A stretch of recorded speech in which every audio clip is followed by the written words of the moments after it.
El desplazamiento forzado, por un lado, es un proceso que se da en un territorio, en este caso el territorio colombiano, en un tiempo, el cual fue a finales del siglo XX e inicios del siglo XXI, y un contexto entre político, como la época bipartidista que se vivía, donde había continuo conflicto y rivalidad entre políticos, y entre un contexto social, donde se veía injusticia y desigualdad para los campesinos y un alto nivel de desempleo en las grandes ciudades.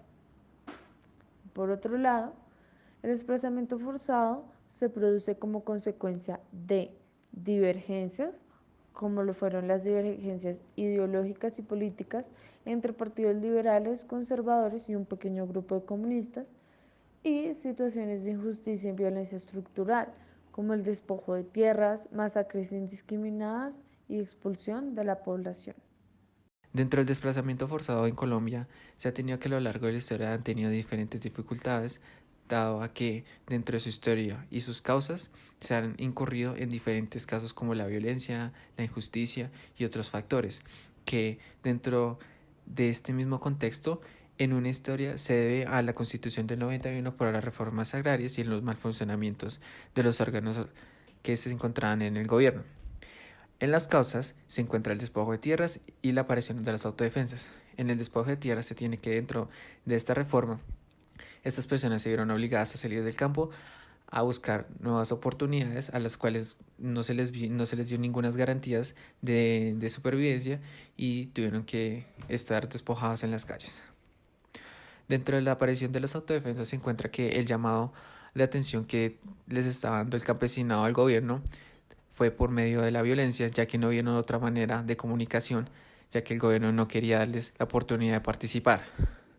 Dentro de los protagonistas se encuentra que el gobierno conservador es uno de los más importantes y imputados dentro del conflicto, además del mismo campesinado que fue el afectado dentro de esta problemática de desplazamiento.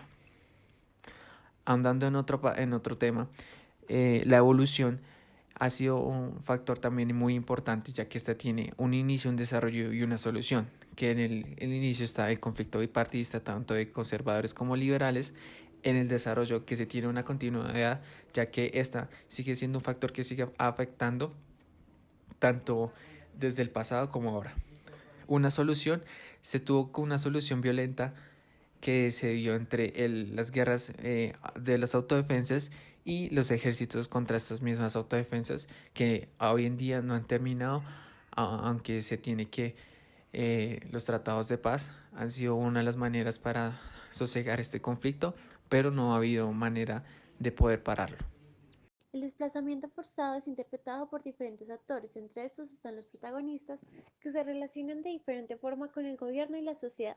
Cuando el gobierno siente que hay una falta de ayudas de diferente índole, ayudas como económicas, psicológicas y de adaptación al lugar donde se movilizan. Por otra parte está la violación de derechos. Cualquier ciudadano que es obligado a moverse a un lugar diferente de donde nació o donde está viviendo, se le violan los derechos de educación gratuita, derecho al trabajo, derecho a la salud, a una vivienda digna, la seguridad y a la protección. Todos estos derechos fundamentales. Por otra parte, está la sociedad. El desplazado se siente estigmatizado por su entorno. Como ejemplo de esto son las zonas marginales donde estaban obligados a vivir en condiciones precarias. Por otra parte, están las dificultades económicas. Para un desplazado es difícil encontrar un trabajo formal donde le paguen más del mínimo. Con relación a esto, la economista Ana María Ibáñez dice que en más de 10 años se demora un desplazado en conseguir un trabajo en igual de condiciones a una persona que es proveniente de la zona. Otro actor son los medios de comunicación, que normalmente documentan solo lo noticiable, el hecho, los aspectos cruciales de lo que está pasando en el momento, dejando de lado muchas veces aspectos como la historia detrás, los antecedentes, los otros protagonistas, los otros puntos de vista, entre otros aspectos que son importantes. Por otra parte, está la forma en que ellos representan a los desplazados. Este se divide en dos formas. La primera, como una amenaza potencial para la estabilidad de la ciudad de recepción y por otra parte como víctimas.